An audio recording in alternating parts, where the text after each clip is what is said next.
let's do something about these brown cabinets. Aren't they ugly? These kitchen cabinets in our RV are such an ugly brown color, I knew I had to paint them. These things are so ugly. When painting cabinets like this, whether it's in your RV or your home, it is super important to prep them properly.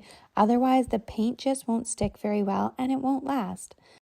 Okay, now I'm going to be using this Crud Cutter Gloss Off, and it's pre-paint surface preparation. So they say you can use this instead of sanding, but I'm using it in addition to sanding. I used some painter's tape to prep the area, and then I primed it with this bonding primer by Behr. I have used it before and I really recommend it. Actually, I think it's the best primer that I've ever used, and I've tried several different brands. Once everything was primed and dry, I gave it a quick sand, wiped clean with a damp rag, and then I started painting. If you want your paint to stick for a lot of years, it's really important to not skip any of these steps. I applied 2 coats of this cabinet paint, also by Behr, and it covers very nicely. And between coats, I did make sure to sand and wipe clean always. It makes a big difference. I spray painted the furnace vent cover and all of the hardware for the cabinet doors, including the screws, gold.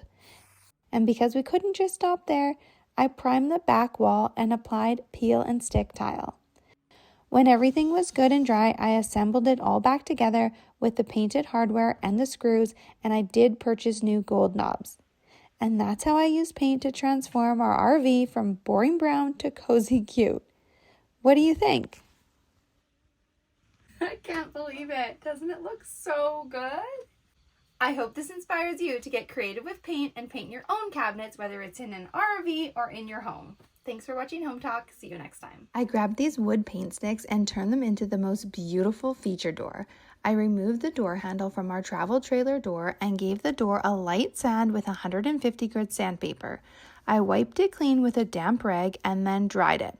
I cut the wood paint sticks at different angles to get 3 different sized peaks. I didn't measure them, but they were all more than 45-degree angles. I taped them onto the door to check the layout. When I was happy with it, I added pencil marks on where each paint stick needed to be trimmed for length. I trimmed them with the miter saw, and then I used construction adhesive to glue them onto the door. I did the right and left side mountains. I left them to dry overnight, then I gave the wood paint sticks a light sand, wiped clean, and I applied a primer to the door. This is where it looks terrible, but you need to trust the process. I left the primer to dry, and then I gave it a light sand with 220 grit sandpaper, wiped clean, and applied a coat of paint. I did a second coat of paint after it dried and let it all dry overnight. I finished it off with a beautiful new doorknob, and that's how I used paint sticks to create the most beautiful mountain feature on our travel trailer door. I hope this inspires you to get creative with paint sticks too. The options are really endless. You're never going to use wallpaper again after you see how easy this DIY is. I started by wiping the walls in our RV with TSP, but you can do this project on any type of walls. And then I wiped them dry, and I opened up some leftover paint from our bathroom. It's called Calder Green from Benjamin Moore. I tried using a foam roller to apply the paint directly to a stamp, but it was too much paint, so then I tested it out by rolling the paint on a piece of paper and pressing the stamp into it, and that worked really well. You want to make sure you have a very thin layer of paint.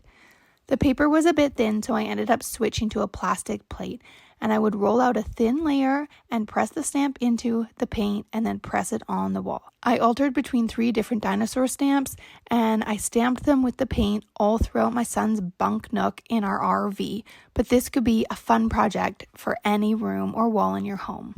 It's way more cost effective than wallpaper, and it turned out super well. Here is the final look of our painted stamp wall. I can't believe this was all from a stamp. What do you think? Would you give this one a try? I hope this inspires you to get creative with paint and stamps. Here are 5 RV hacks you have to see before your next road trip.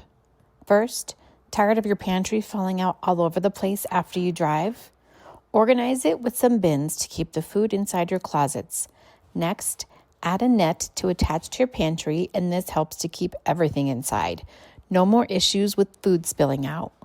Shoe organization is always hard. This hack involves having a shoe rack and shoe slots, which I found on Amazon. This gives you added space so you can stack your shoes neatly on top of each other and helps with organization. No more piles of shoes all over your RV.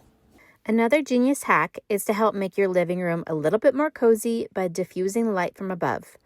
I do this with some simple 3M hooks that I attach to the ceiling. Then I add a light cover. Adding extra storage is a great hack throughout the RV. It's so easy to do with some command hooks and storage accessories, like this one that holds the vacuum.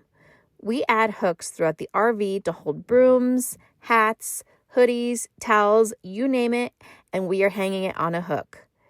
Adding organization helps to multiply the space you have. Like this storage basket with multiple baskets, it's great to hold items in your RV. The bathroom is always an area that needs more space, so we add in caddies and dispensers to the walls to help keep items off the ground and attach them to the RV. Listen up, RV owners. Are you looking for more storage in your RV? I have the perfect hack for you, and it's with tension rods. Use it in your sink to hang anything that you need to dry.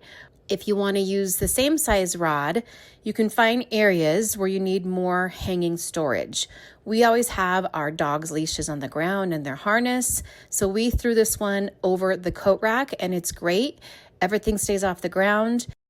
Another option is to use it in your bathroom or shower. We hang anything in there that's drying. Often we hand wash our clothes, or we're just drying towels or swimsuits and we just don't have enough storage on the walls. So these are great options. It stays in your camper. It can come down easily. It doesn't do any damage. And there's so many ways that you can utilize these. Give me your best tips for how to use this tension rod in your RV. Today we're going to be making some camping hacks. Stop your tablecloths from blowing away. Grab some clothespins and clip the clothespins onto the tablecloth to hold the tablecloth into place. Grab some shower caps, and you can use these to cover the top of your food to store it. You can also use these to put around your shoes. This will keep your shoes together, keep the dirt out of your tent and car. Grab a cake carrier, open it up, and place your plates and your silverware, napkins, and more into your cake holder. This will now help you transport any of your paper products when you're camping and keep them all together. Grab some condiment bottles from your local store. I'm grabbing a pancake mix and placing the batter into the squeeze bottle. When it's time to use it, I'll simply squirt the batter into the pan and cook up the pancake. Grab a foil pan from the store. You'll also need some charcoal and you'll need a cookie rack. Place the charcoal into the foil pan and then place the cookie rack on top and you've made a portable grill. Grab some lint from your dryer, stuff it into the toilet paper tube, and give it a few squirts of hand sanitizer. Place this onto your grill and light it, and you can easily get your grill going. Now you can use your grill with ease, and I hope this inspires you to try some of these camping hacks of your own.